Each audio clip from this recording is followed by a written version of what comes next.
I saw this article and I knew that I wanted to do a video on it because it kind of reeked of nonsense. So, with all of the leaks that came out, one of the ones that I found most interesting was, of course, this one that basically says if Xbox doesn't hit a certain amount of Game Pass subscribers by such and such year, Microsoft could exit the gaming industry, which I found to be incredibly asinine to think that, right? They're not spending, hundreds of billions of dollars basically on all this content to just exit. And people go, oh, well, they could just go third. No, they're not going to exit. They're not going to go third party.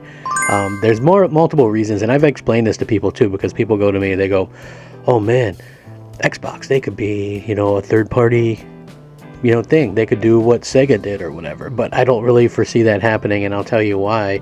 And I'll get into this a little bit more as well. But one of the main reasons why they're not going to go third party is when you go third party, first of all, let's say you have by this time, which I believe they say by 2027 or something like that, if they don't have a certain amount of subscribers, that would happen.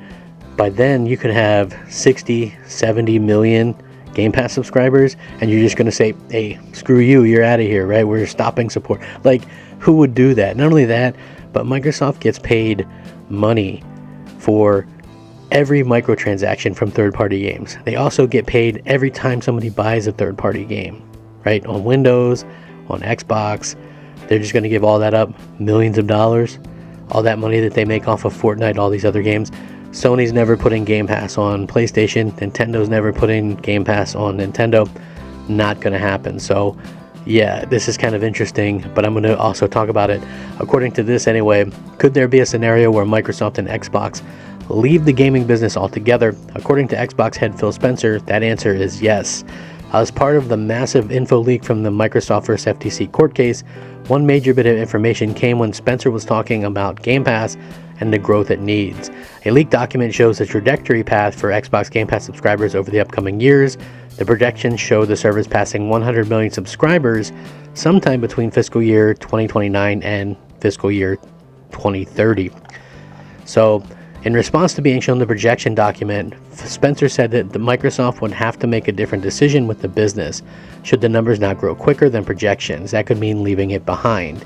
So again, we have to also look at the fact that what's going on here is they are talking to people in a courtroom setting, right?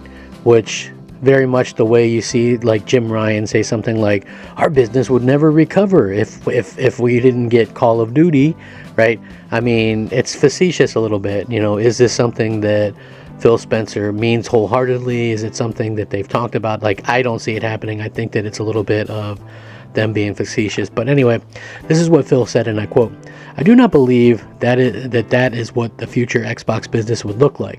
This is a presentation from our devices organization on the gaming leadership team.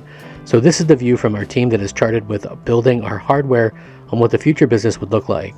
I can fairly safely say that if we do not make more progress than this off of console, we would exit the gaming business. If this were the outcome, I don't believe we'd still be in business.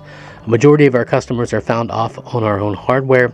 I would hope by earlier than 2030. So when you ask me if I agreed with this chart that the light green and blue, depending on what colors you see there, would have to be much larger, much earlier, I would say by fiscal year 26 or 27, that we should be in that position, or we'd have to make a different decision with the business. So basically what he's talking about, and I'm going to go ahead and link this in the description so you can check it out. They're just talking about where they're kind of at and where they need to be. But again, he's also explaining why they need Activision, right, to help them grow all this stuff. So again, take that with kind of a grain of salt. Currently, Game Pass has over 30 million subscribers. Insider Gaming has reached out to multiple times for confirmation on the number, but no answer. Do you actually see them leaving the business? Like, I personally can't see that happening. I don't see how you could buy Activision and ZeniMax and all that kind of stuff and then just leave, because you're not going to become third party, because who would support you at that point, right? Like, you have 100 million, you have whatever million subscribers by then, 60, maybe 70 million. You're just going to say, okay, we're going to pull the rug out from under you, but yeah, please keep supporting our games on PlayStation, or buy them on Steam or whatever. Like, I don't think it's going to work that way. I don't think it would work out the way that people think. But you know, at the end of the day, anything can happen. I just find this to be kind of a weird take on this, especially since it's obvious that he's talking about their need for having Activision to begin with. So like, to me, that is the main difference maker here, but everybody likes to really jump on the end of this, right? So the other thing that I kind of wanted to point out was, like, I'm looking at this because I saw this pop up. I follow Insider Gaming on my Twitter X account, whatever you want to call it. But it's interesting because what you see is all the comments is people are very much like, oh yeah, we'd love to see that. I hope they leave, blah, blah, blah. You know, it's terrible. You know, blah, blah, blah. They're awful for gaming. Do people really not understand what happens if Xbox leaves the industry? Do you not understand? Like, I seriously ask this, like, as a person who prefers Xbox, but I have PlayStation as well, how fragile gaming is, right? So if you don't have an Xbox there, what's to prevent Sony from coming out with a weak console, charging more for it, because where else are you going to go, right? Charging more for their games, because where else are you going to go? They already raised the prices on their games. They raised the prices on their console. They raised the prices on PlayStation Plus. They refuse to do backwards compatibility on their PSVR. They're not communicating with fans as it is, right? Where's their roadmap for the future? Like, this is all stuff that honestly should be red flags for fans, for gamers, for whoever, that, you know, at the end of the day, Sony is not afraid to kind of just be cocky and do their own thing. So if you had no Microsoft there is nobody pushing Sony to do better.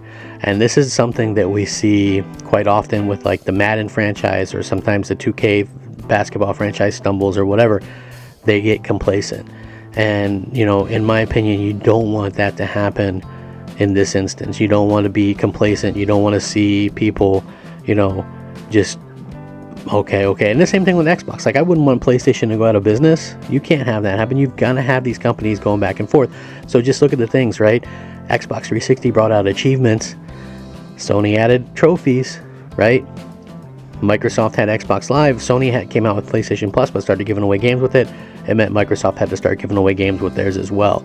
Sony had power with the PS4. Microsoft didn't. They had to make sure that they had power with the next console. We've had a powerful console ever since then, right? Haptic feedback in the PlayStation controllers. Microsoft's coming out with a haptic feedback controller, right? These are the things that kind of lead to better deals. If one cuts price, the other one cuts price. If one raises the price, the other will probably raise price. But again, this is interesting to look at anyway from that perspective. But I think that Microsoft is fine, and I think they're going to be, you know, continue to do their own thing and to be successful. So what do you all think, though? I'm Crap Gamer. This is Crap Gamer Reviews. I appreciate you all for checking out my video. Please like the video, give me a thumbs up, and we'll see you next time. Thanks for watching.